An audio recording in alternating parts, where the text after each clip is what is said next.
Hello everybody, welcome back to Let's Play Europa Universalis 4. I'm your Chief Gironca, and today I will continue my Discworld series, as you can see. This is actually part 2. Part 1 came out 8 days ago, and the reason for that is, this is not random, but the number 8 is somewhat mythical and magical in the Discworld.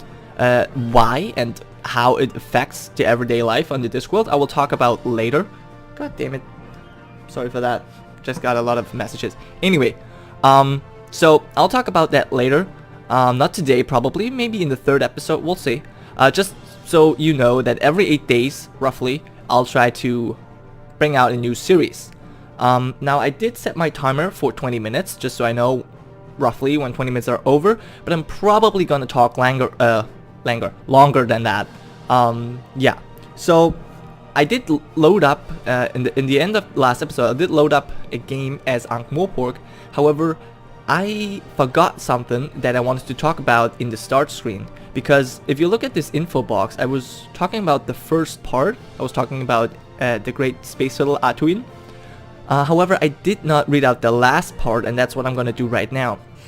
Because of the world being a disk, the usual directions such as north or west do not apply and are unheard of.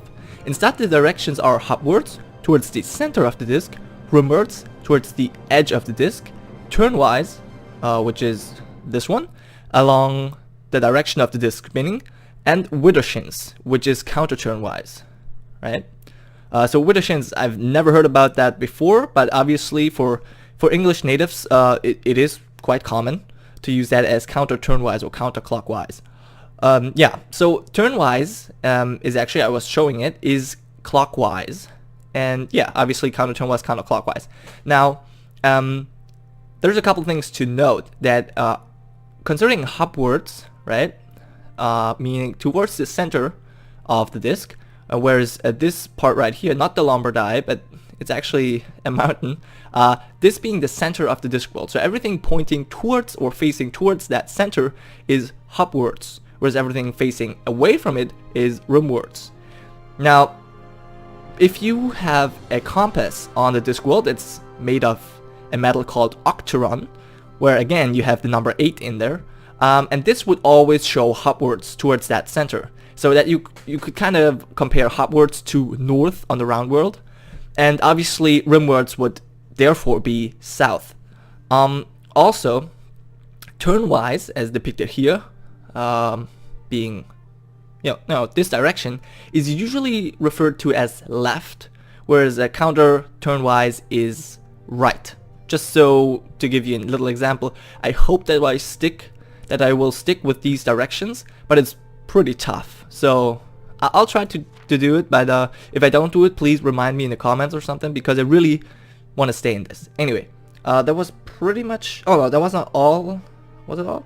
Alright, that was all I wanted to talk about here, but I want to give some more general information once I loaded up the game. Because, as you can see, this is actually, there are actually 2 continents, or a couple land masses that are divided by water, and the one continent right here, the big one, is actually 2 continents together. Just like in the round world, the continents have formed, and this one is actually called, if you look at the region map mode, hold on, it shows you. You see that all kinds of, I already clicked the province, hopefully that works. Yeah, okay, that's better. Now you can see all the regions, all the different regions in the Discworld. So this is obviously parts of Italy, Luxembourgo, Hollande. Yeah, that's just a bug, I believe, because that's just actually wasteland. Also, it says, like right down, if you look over here, it says ankh-morpork, terrain, farmlands, and then snow plains, circle sea coast, and then Europe. Europe is obviously wrong. It's just a bug, but this is actually the main continent. However, only that parts that I'm showing right now. The part down here is correctly shown as the continent of Clutch. You can see here it's Gerga in Omnia, the terrain is plains, it's part of the Clutchian Circle Sea, but it's also on the continent of Clutch. Now this empire right here, the Agathian Empire I was talking about, is on the counterweight continent. Remember last episode I didn't know how this continent was called, but counterweight kind of makes sense as I explained what the purpose is or why this continent has so much gold. A couple of provinces have gold, you know, obviously, some iron. And that continent over here is called 4X. And you could also think of it as an XXXX, all capital, obviously. And this would kind of resembles the Terra Incognito or Terra Incognita. Yeah, so this you could kind of think of Australia, and this kind of China, Japan. This maybe Europe, and maybe this, you know, the Arabian Peninsula. That's kind of what you can think of, but it's not like that. It's just to give you an idea on what you might expect, what cultures you might expect over here. Anyways, moving on. I wanted to show you the region map mode once more because I want to talk about the location that ankh-morpork is in. So obviously it's in the main, it's on the main continent, and it's in the Stow Plains area or region. You know, you have Stolat here, you have Pseudopolis, you have Qurm and Chirm, and obviously ankh-morpork. It's also located at the Circle Sea coast. So this is the Circle Sea right here. It even says, I should even say it on here. Doesn't. Huh. Well, it should say. Well, this is a bug. It says Murky and Tunus. I'm not sure. Whatever. This is. Oh, here you can see. You can see the rimward Circle Sea. So this might be hopwards, and there's you know, something else. But you can see the directions. Anyway, that's ankh-morpork right here, and it's actually a twin city. Being Ankh being one of the cities and Morpork the other one, that are now governed together, and they're divided by the river Ankh, which is more, I think the river Ankh resembles more ground than actual water, because you can, if you're fast enough, you can walk across the river Ankh, which is pretty funny, I think.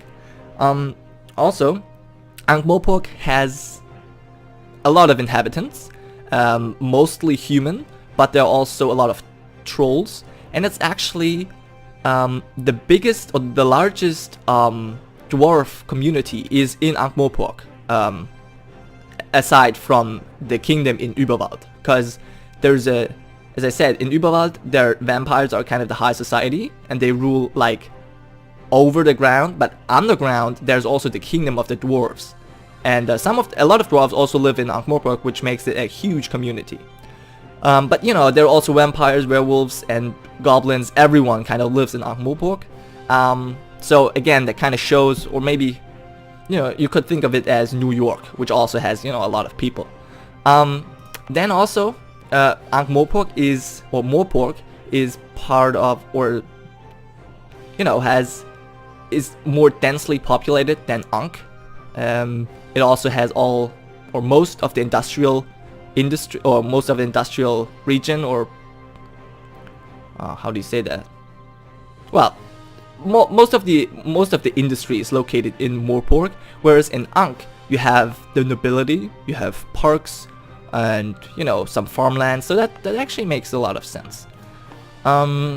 Additionally, Hollywood, which is obviously a reference to Hollywood, that's actually where pictures, or where videos, how do you say this? Movies, oh my god. Movies and films are being made. There's actually a book about it. It's called Moving Pictures, and so Hollywood it takes place in Hollywood.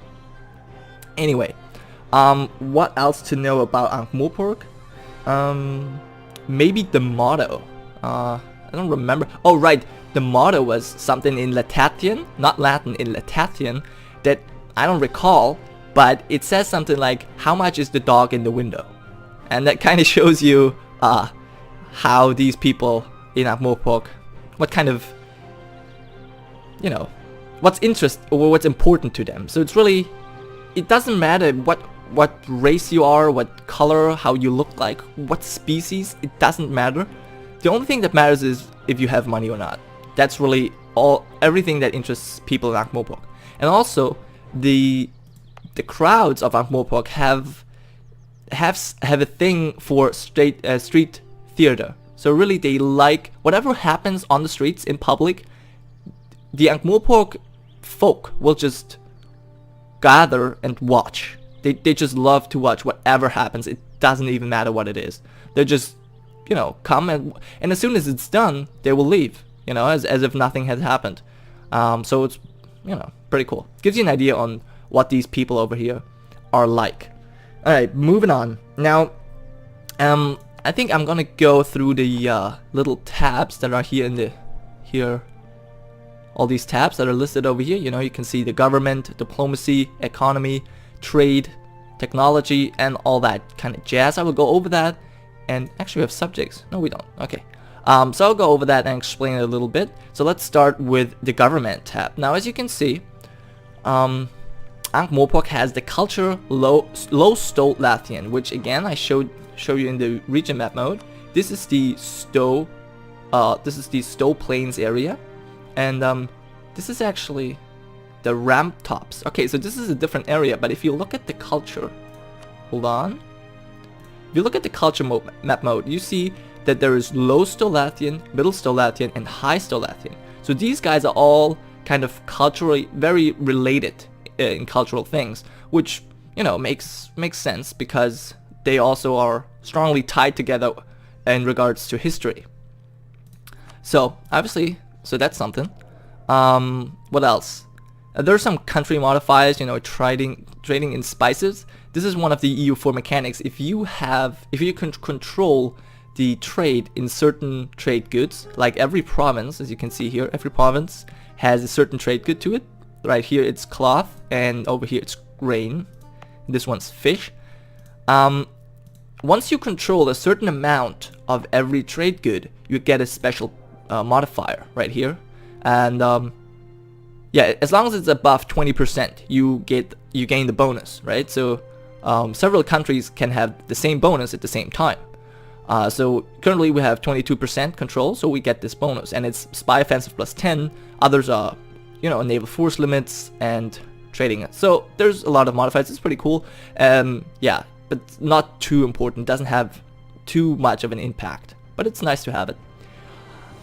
Okay, so one of the things, ankh-morpork has a really unique government. Shown here, it's called ankh-morpork, which it's kind of not true. I mean, ankh-morpork is the city name, not the name of the government, but I'm just gonna read out what it is right here. So ankh-morpork is the largest city on the disk with about 1 million inhabitants. I already said that. Originally, 2 cities separated by the river Ankh. Right by the river. Ankh and Morpork today are governed as one, admittedly potentially schizophrenic entity. I already said that as well. Morpork is a city-state which governs few lands outside its perimeter, but it has political and economic influence which distorts the landscape for hundreds of miles. Now I'm going to talk about the political and economic influence a little bit later, but you can see the economic influence already looking at the trade modifiers they have right here. Yeah, rulers reign until death. Okay, now there's some... Each government, as you can see here, there are several governments, and each government has some unique traits to it, you know, that makes it good. So, for example, ankh-morpork has morale of armies, plus 10%, also tolerance of heretics and of heathens, plus 1. And that's mostly because, if you look at the religion, because there is the free polytheism, which means everyone is free to believe whatever he wants. So it makes sense that tolerance is quite high. So, moving on. Yeah, so I'm a little unhappy about ankh-morpork's name of the government, because it's really, you could name it something else. It's, in a way, it's a democracy. However, you have a patrician, currently it's Havelok Vetinari, but it's more like a, some people call him a tyrant, some people call him a despot. I would probably call him like the symbol, or I would call this guy especially a benevolent dictator. Now he is a dictator in a way that there are elections, but there's only one vote. And the only person that gets to vote is this guy. So, you know, it's kind of a scum democracy, but it is one in a sense, if you want to look at it that way. Yeah, but he's a dictator, if you will, and but he, instead of his ancestors, does a pretty good job in handling the city and maintaining stability. which is quite nice. And he also wants the city to prosper, and under his leadership, the city did prosper, and that's really cool. So I do like him a lot. He's a pretty cool character. I think at this time it's quite a good time to show the factions now, because this is this government is sort of a republic. It's set right here. We have a republic, but I kind of told you what kind of republic it is. Republics in EU4 have a certain factions mechanic where you have certain factions that have certain amount of influence, and whatever faction has the most influence is in power and grants you certain bonuses. Now the patrician is currently the leading faction in ankh-morpork. It gives you, national unrest goes down, diplomats go up, stability. You can read that out yourself. I don't have to read it for you. So those are certain aspects. If you want to have a diplomatic, life or diplomatic playstyle, then the patrician is usually a good thing. I'm just going to read it out real quick. The patrician is the ruler, right, dictator for life, as I said, of ankh-morpork. The patrician's main goal is keeping stability and order, which makes sense because you lose national unrest, you get an extra diplomat, and all that kind of jazz. So he's really cool. Currently he's in power, which makes sense because Veterinary is pretty cool dude. Now there are other factions as well. So I already talked about the free polytheism religion, and obviously there are a lot of temples in ankh-morpork. And I'm just gonna read out what they do. The temples at ankh-morpork with their priests provide the spiritual fundament for the city's people. The temples will advocate for higher priorities of religious matter. Now they will probably, they give extra missionary strength and all that kind of other things. They increase the tolerance and religious unity at the same time, which is pretty cool. What else have we got? Right, we have a strong guild system and a council of guild leaders. Among the most influential ones are the assassins, the thieves, and the merchants. My personal favorite are probably the assassins, but the ones that are not on the list are the beggars. I just find it really awesome that the beggars have an own guild. Anyways, the guilds want to encourage trade, commerce, and expansion. Now this is really important because this is the only faction that really is interested in expansion. Maybe the temples are as well, but usually the guilds are the only ones that really want to expand. So yeah, obviously they reduce trade costs but increase trade efficiency and all that. You get an extra merchant, all makes sense. And the last faction is the university. The Unseen University is an ancient, rich, and powerful school of mostly indolent and inept old wizards. The university is focused on advancing technology and gaining prestige. So yeah, you get yearly prestige and less technology cost and all that. Now the university, there's a lot of, I've talked about wizards, of course, and there's actually in ankh-morpork, hold on, ankh-morpork does start, if you look at buildings, there's a temple in ankh-morpork, there's constable, a workshop, but there's also a university. Now the university is a unique building in EU4. You can only have one of these, all of these buildings, you can only have one in your entire country.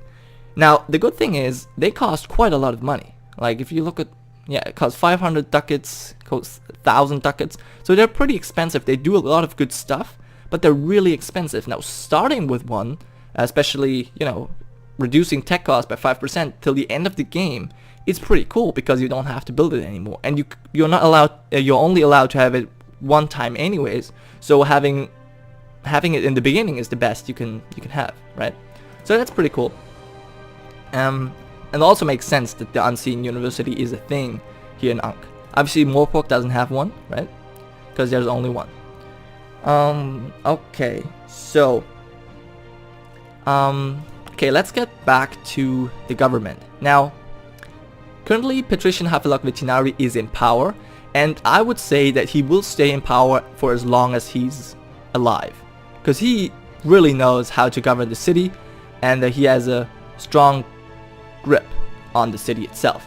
Hold on. So he is really a genius. Like you can see at his administrative skill, 6 out of 6, diplomatic skill, 6 out of 6, and military skill is 0 out of 6, which to be honest I cannot really understand, because I know he does not like warfare, but he was a trained assassin, right? He attended the Assassin's Guild, and he was learning there, and he was actually, his favorite part was camouflage, and to be quite honest, he failed his exam, he didn't pass, but mostly because his teacher thought he was not attending any of his classes, which again shows how good he actually was in camouflaging. So yeah. Also, just a quick note here, Vetinari is like a play of words on the Medici. The Medici are a really important noble family in Italy, you know, medieval times, and veterinary or veterinary is kind of a doctor for animals, I believe.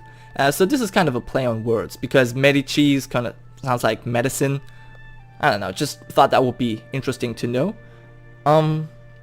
Yeah. His personality, as I said, he's kind of mysterious.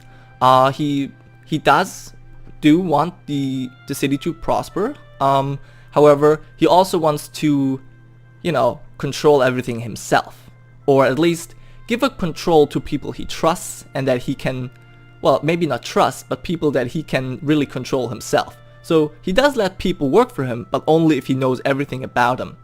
And one of these people who accomplished a lot of things for him is Moist von Lipwig, and he's also one of my favorite characters, and his name's actually on the map, so this is his last name. And he's a very interesting character, but I'm not gonna talk about him today. I will probably, he can probably fill an entire video, so I'm not gonna do that today. But yeah, that's about Half-Luck Vetinari. He's really a cool dude. And in the books, he has not yet died. I'm not sure if he will ever die. So it's not really, no one can really tell what happens once he dies, who will be the next patrician or who will take over leadership in the city. However, Ankh-morpork was an empire or was a kingdom in history before, and the legal heir to the throne is said to be Carrot Iron Founderson, and he's a corporal in the city's night watch. And yeah, he's a really humble guy. He's also one of my favorites. I'm not going to talk about him too much today as well, but he's really cool. And if he would become the kingdom, he's described in the books as a really amiable, lovable, whatever person. And if he would become king, people would just be happy, just because he's the king. That people would just love that. Anyway, so but you don't really know what happened, what's gonna happen after Vetinari. We'll see. We'll see what happens in this game once I actually get started. But first, I wanna really go through all these things. Now we can hire some advisors here, but yeah, unfortunately, they have nothing. They're not related to the Discworld. Those are just regular advisors. For example, I would love if we could pick for example, if we could pick Moist von Lipwig as one of the advisors, we could also like maybe pick some of the lords of the Discworld as military advisors, and maybe even his secretary, veterinary secretary Drumknot, or however you pronounce his name, he would be also a really cool advisor. But maybe the modder will add that in later. Alright, I've talked about the factions. Right, so let's go to the diplomatic view right here. So this is where you can see your own country. We currently have only one enemy, that's Clutch. They're our rival, and they've always been the rival of Ankh-morpork. In one of the books, there was actually an island called Lashp that was sunken, and it came back up on the surface, and it was kind of between Ankh-morpork and Clutch. Now these two countries almost went to war over that little island, but before they could actually fight, the island was sunk again. So yeah, fortunately for them, they didn't have to go to war, but they always kind of have a rivalry. Now we're gonna set this guy as a rival ourselves, and all the other people we can choose, which is Churm right here, Quirm over here, and Stolat. I don't really want to. I want to have good relations with these people because Ankh-morpork is kind of the role model for all the other city-states over here in the Stowe Plains. So we don't really want to rival them. We might even end up allying them. Actually, hold on. Can I ally them? Ankh-morpork has no... Oh, that is awesome! All right, that's cool. That's a cool feature. Because usually, what I could do, if you have positive relations with a nation, you could just send them an offer an alliance, right? And here it says they would accept because of the green reasons, But right here, we cannot send alliance offers because ankh-morpork has no need for alliances. That is awesome. Because the people in ankh-morpork are quite proud, but also, so to speak, on a high horse. They think they're the best. And so that makes a lot of sense. I like that. But that kind of makes it tough to get alliances, right? We'll see. But one thing that I will definitely do, I will improve relations with Überwald. Now, the reason for that is, I'm just going to improve relations real quick. So we're sending a diplomat to improve relations. Now, the reason behind this is that Queen Margalotta von Überwald, she's the vampire lady that rules that country. She kind of has a relationship with our lovely patrician Vetinari. They have met when they were younger. So Vetinari would do a lot of traveling. Once he finished his career in the Assassin's Guild, he traveled, and he also traveled to Überwald. And Vetinari and Lady Margalotta, she's a 351. So they have taught each other a lot of things they know, and they have kept in touch or stayed in touch ever since. And yeah. So I think it's really important that we have at least good relations with them. Maybe, I don't think we can send them an alliance. No. So unfortunately, we cannot send them an alliance, but can we actually royal marriage them? No. Alright. But we will improve relations with them. And I also think that I'll improve relations with all of the Stow planes right here. Now these guys all... they don't really like me, but let's just improve relations here. We just want to be peaceful, because Vetinari is, as you can see, he wants to keep stability and order. He does not want to go to war. The only guys who want to go to war are the guilds. So whenever the guilds take over, I will probably go to war then, but not as long as Vetinari is in power. Okay, what else? What is the next one on here? Have I missed anything on the Diplo? Yeah, so we could create subjects, but currently we have no territory that we could create a subject on. This shows our diplomatic relations, and we could set more rivals, but I don't feel like doing that. I think Clutch as a rival is pretty good. We don't need anyone else. Okay, economy tab. Now, currently, it says we have 0 taxation chance or taxation efficiency, which could be just EU4, especially in the beginning in EU4. In vanilla EU4, there's always like the efficiency on trade, production, and taxation is always very low. It might even be 0 in the beginning, I don't know. However, it would make sense for ankh-morpork to have a really low tax efficiency, because tax collecting in ankh-morpork is not that easy. There's an official tax of 200 ankh-morpork dollars per capita per quarter of a year, which is 1 year in Discworld is 800 days, and so 1 quarter is 200 days. So pretty much every day you will have to pay 1 ankh-morpork dollar in tax per person. Now that might not seem a lot, but most of the people living in the city earn much less than that. They earn much less than that. So they're not even able to pay that. They're not even able to pay the taxes. And the people that do have the money for paying taxes, especially the guilds, they have a lot of money, and the temples, and actually even the wizards. Now they don't have to pay. For example, the wizards don't have to pay taxes because, well, they're wizards. And wizards are so, I mean, they're old people and wise, and you would never take money from them, right? Now they do give some money to the city as a so-called charitable donation. It's not that much though, especially considering how much income they have. Now the temples, obviously, they don't really have to pay money because, well, they're religious and they kind of do their own stuff, so they're not really involved too much with the city itself. And the guilds, however, they actually should pay money. However, most of the guilds have contracts with the guild of the accountants, which eventually leads to them not paying a single ducat in, or not ducat, I should say ankh-morpork dollar in taxes. They don't pay anything. So pretty much no one pays any money.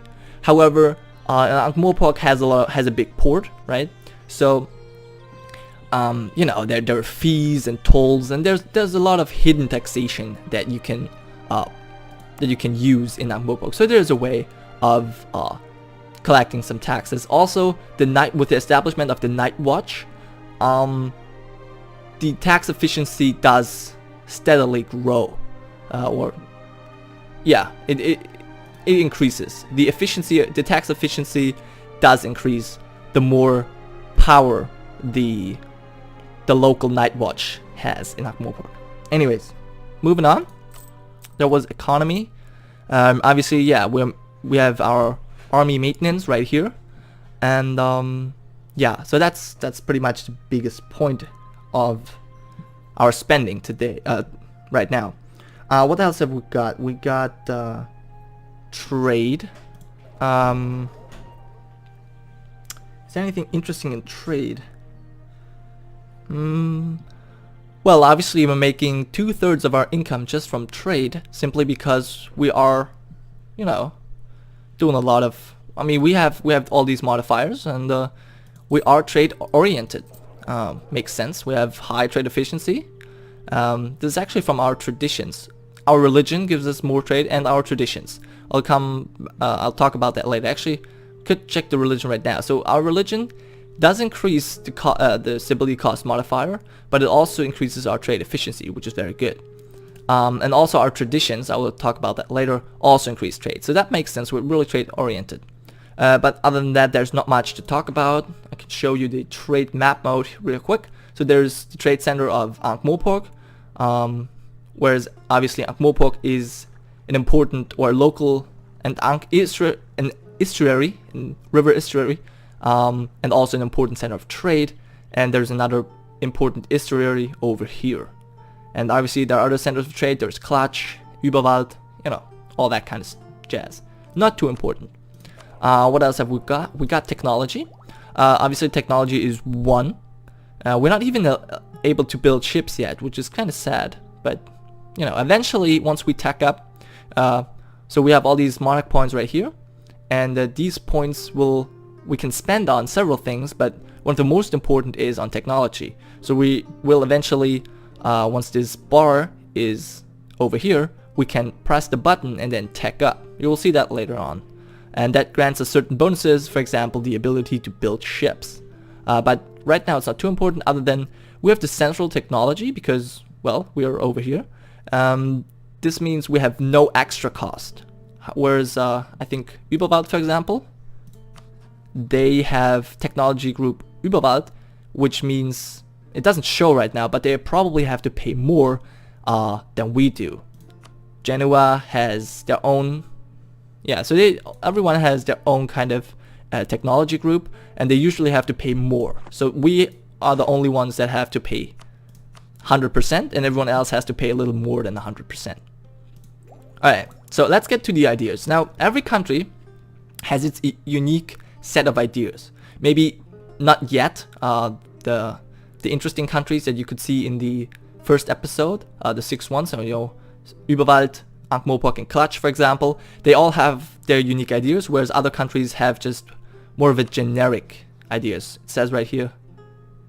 What does it say that?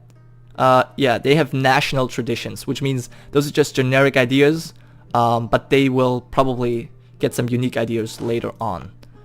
Alright, so where was I? Ideas. Right, so we get plus 10 trade efficiency and also plus 10 trade power abroad, which again shows you on how trade oriented we are. Now, the traditions are something that you have from the start on, that, you know, every country has from the beginning. And the ambitions, as you can see here, which is national trade income modifier plus 15%, is once you finished all of these ideas, and to finish your unique country ideas, you need to unlock national ideas, where you can choose from. I think these are just regular ideas that everyone can pick in regular EU4, so there's nothing interesting over here to see. But we can go over our own national tiers. So we have the Assassin's Guild, which I talked about earlier. I'm just going to read out the text. The ankh-morpork Assassin's Guild is a professional organization and school for assassins, and is widely considered by the elite to be the best option for a well-rounded education anywhere. So national spy defense goes up, and all that jazz. Postal service, neither rain nor snow, not gloom of night, can stay these messengers about their duty. This is actually what is written over the entrance, or above, not over, above the entrance of the post, of the Royal Ankh-morpork post. Yeah, so obviously you get a diplomat for that. I don't know, makes sense. Foot the ball, also known as soccer, also known as, or as you can see here, also known as Pori Boys Funi. I don't know how to pronounce that, I'm sorry. This has become quite an important part of ankh-morporkian culture. Reduces national unrest because it gives the people something to do. And as I said, in the round world we know that as soccer or football. Dwarven minority, I already said that dwarves are quite a huge, well, the dwarf part is quite a huge population, or quite a big part of the population. Oh my god. And so the best dwarven engineers of the Discworld has to offer. So they give you your leaders, your armor leader, a point in siege. I'll talk about that later. The Unseen University, I've already talked about, is an ancient, rich, and powerful school of mostly indolent, inept old wizards, which was founded by Alberto Malich the Wise.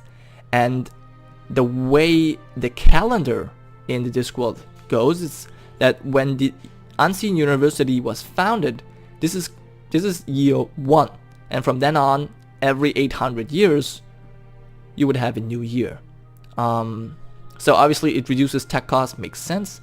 And we have the guilds again, which increase national tax modifier and decrease the stability cost modifier, because there are more than 300 guilds of ankh-morpork allow trade and business to function smoothly. So as you can see, one of the important factions, or one of the important guilds, is actually the Guild of the Thieves. Now that kind of means that there's a lot of organized crime, or there's only organized crime, there's no other crime. And if there's other crime, then the Guild of the Thieves has to deal with it. Or if it's really something very serious, then the Night's Watch has to deal with it. Okay, and the last one is the Patriciate, allowing only the most ruthless and cunning of people to attain this office and stay alive, brought ankh-morpork many exceptional leaders. Now, that might be true, but I think the most exceptional is actually our veterinary right now. So this, yeah, gives diplomatic reputation, reduces the unrest again, and okay, gives other bonuses. Alright, so now we have some missions. So these missions over here are just generic missions that you can do in EU4. You get some, you get some bonuses from that. Not too important. You can choose that. I'm not gonna choose any of those. Create a proper fleet. No, I can't build ships yet. I don't want to I cannot form alliances, and I don't want to conquer. So those missions are not for me. But there's also national decisions. Policies do not matter right now. I'm not going to talk about that. But national decisions. So obviously I talked about the city watch, the city night's watch, for example, or especially, and there's an option to reform that. So once you get an advisor, I believe, yeah, you need a commandant advisor, have a little bit of money and military power. You can actually click this button, lose power, money, but you get bonuses until the end of the year. So, not until the end of the year, but until the end of the game. So that's very, very useful. I will do that. And just gonna read out the text. Instead of the watch just being just another group of thugs in the streets, we will reform it into an efficient and trustworthy police force and militia. Alright, so we're gonna do that as soon as possible. Actually, I might look for a commandant. Commandant? How does it say that? Master recruiter, quartermaster, military engineer, army organizer. So we don't have a commandant, which is sad. Is it one of these? Statesman, diplomat, spy master, naval reformer. Nope. No inquisitor, treasurer, natural science. Alright, so we don't have that now. That's unfortunate, but doesn't matter too much. Alright, and then we can create the Stolathian Union and create the the Ankian Empire. Now these are some... Talking about this, I will have to go back in history. I'm not gonna do that today. I will do that next episode, but not today. Yeah, stability, there's nothing too interesting here. You have war exhaustion when you fight too much. Obviously, your population gets tired of the war at some point. And yeah, you can raise your national stability. You need administrative power for that. And yeah, it just gives you a lot of good bonuses. Being at +1 is probably the most efficient. But yeah, it doesn't matter. It ranges from -3 to +3, and you always want to stay positive, or at least not negative. Alright, so religion, I already talked about what the modifiers are, and also this religion has kind of a unique, how to say this, it works in a unique way, and in vanilla EU4 this is how the Reformed faith, so not the Protestant but the Reformed faith, works. So you get a monthly amount of points, so-called fervor points. You can store them up until 100, it caps at 100, and then you can spend them on either one of these 3 points. So you can use it for trade, so you will lose 5 fervor points each month. You gain 3, but you lose 5, so essentially you lose 2 every month. And but you get certain bonuses, for example, global trade power, trade steering, and for war you get also some bonus. But we're not going to worry about that. I'm going to let it tick to 100 and then I'll use it, maybe. Military, also nothing too important. We have militia and huntsmen. We have 8,000 units, but we can build a couple more. And we could build naval force limits. We could build ships, but we don't have the technology yet, so we'll have to wait on that. And subjects, we don't have any subjects, so that was it. That was a lot I talked about today, and yeah, I hope it was interesting for you. I think I'm gonna take a break here because it's been, I don't know, like 40 minutes or something. So yeah, yeah. If you liked the video, if you enjoyed the video, if it was interesting to you, please like, comment, and subscribe. Even if you want to see more of my videos. Next one of these will be up in 8 days, so hope to see you then. It's Chief Gironca signing off.